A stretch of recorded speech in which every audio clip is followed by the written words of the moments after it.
So I just have to unload this somewhere. And hello, my friend. You get to be the listener. So my father, who has been a drug addict since he was like 13, he's in his 50s now. He has been in a rehab halfway house situation for like 2 years. I don't really know. I've been no contact with him, pretty solid for the last few years. It's always been really tumultuous because while we have no relationship, there were points in time where we had to live in proximity to one another. So it's just been very strange being no contact, but also kind of in contact to fully no contact. Anyway, I received word from his sister, my aunt, who said, oh, your father's in rehab. He wants to make amends. He wants your number. We've been no contact, remember? And he wants to give you $100 a month from your grandfather died, sold the house, and gave him the money, basically, because dysfunction, generational, why not, right? So, like, I was telling my aunt, I was like, I'm not comfortable with this fucking guy having any way to contact me. I'm not giving him, like, a Venmo. Maybe I'll give him a P.O. box if I have the fucking desire to even put in that kind of energy for what? And I even told her, I was like, I don't believe him. No offense, but, like, I don't believe that my dad is just gonna give me money. Never. Like, I just don't, you know?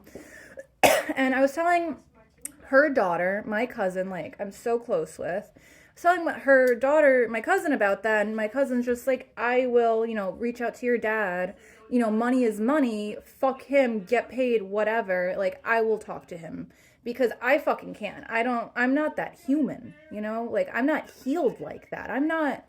What do you mean just talk to the guy? Like, I'm literally not that human. So, like, when she was like, oh, like, I'll try to talk to him, and, like, we'll try to get this money, I was like, cool. But, again, like, no pressure, no stress, no expectations, because this guy is really, literally insane from almost half a century of nonstop heavy drug use that was completely enabled. Like, to the point where this guy literally lived decades with a heroin addiction. Like, how does that happen? They all overdosed, except for this guy, because his parents made sure he didn't. Whatever, I can't care. So she reached out to him once, right? And apparently he just cursing, yelling at her, like, well, why would I apologize to you, kind of shit. Because she was like, hey, Uncle Paul, like, let's just, like, talk it out, hash it out, whatever. Because he's sober. You think he's in his right mindset? No. So she tried to call him again today or yesterday or something. And same thing, like, she couldn't even get a word out. It was just nonstop him having this, like, delusional position on what happened and, like, what his life has become. Like, very, very, like, oh, woe is me type of almost narcissistic narrative.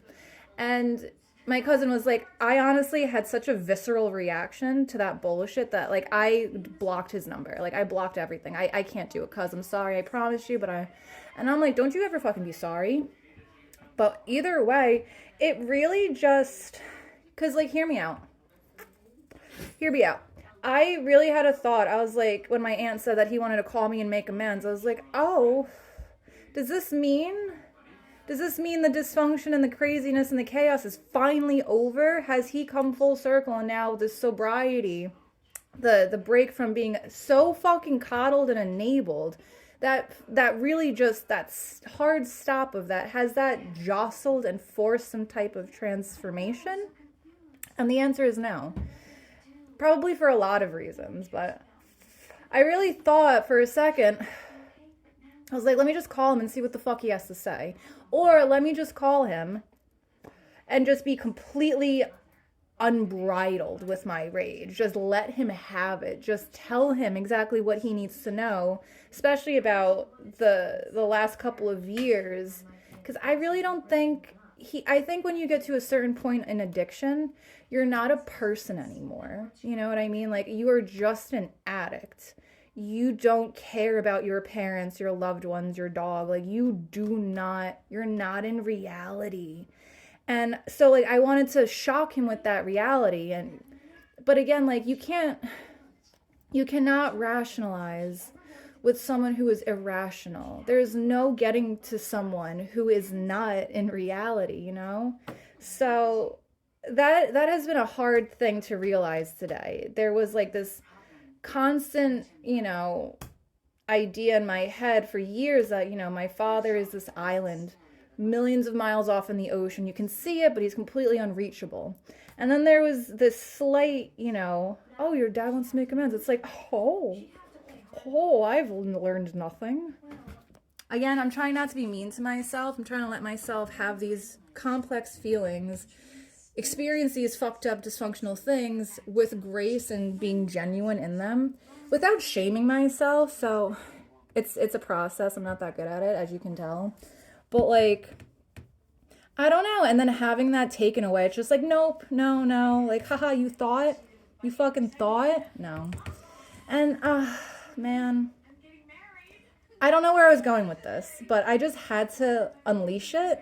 And other than my cousin and my aunt, no one understands what has happened. Like anyone who I grew up with have all died or gone to prison or became crack whores. So it's a very isolated feeling, especially when the dysfunctional person has also tried to isolate you by gaslighting you or, whatever. It's very strange. I really thought for a second, like, oh, the man in the photos when I was a little tiny baby, is that guy back? The guy with the mullet in Brooklyn, playing handball and pickleball, getting ice creams and drinking from the public water fountains. Like, is that fun big kid? Like, is my dad back? And that I gotta remember, he died 20, 30 years ago. That man does not exist. What is left is someone who has been around longer than the person who did not have an addiction, And I still think about, contacting him at the rehab or the halfway house or wherever the fuck he is, all those, thousands of miles away. But maybe it's just like a sick curiosity or a symptom of my codependency. I don't know. But I'm just very curious to what he has to say. And I know it's not going to change anything. It's not going to do anything for me. And I don't even know what I would say to him when I really think about it. Like, yeah, I want to like tell him some like hard truths. Like, your dad died on the floor because your sister was so pissed off at him enabling you to the very end, she left him. And he died, and he was found on the floor, completely bloated, all leaked out. And guess who had to scrub his remains out of the carpet so we could sell the house? This bitch. So it's like, but he's not in reality.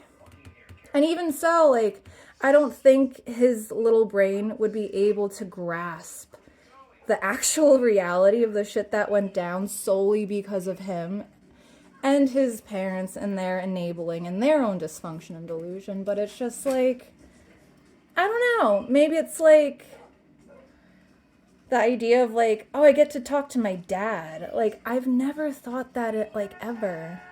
Like, maybe not since I was like 7, 8 years old and I thought he was still cool. And like, the idea of just like having a conversation with a dad, like my dad, like that's not a reality. And then all of a sudden it became a reality for a split second. I guess it still is. It's just up to me. I don't know. So you tell me what you think. If I should reach out to him just to see what the fuck and just for the sick amusement, right? Or if I should just let it be and get even deeper revenge for ignoring this guy, right?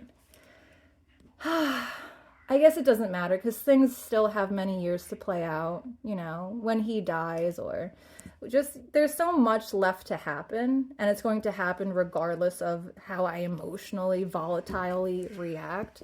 So maybe I just need to relax and just breathe and learn to let it go. Just let it come and let it go and just breathe.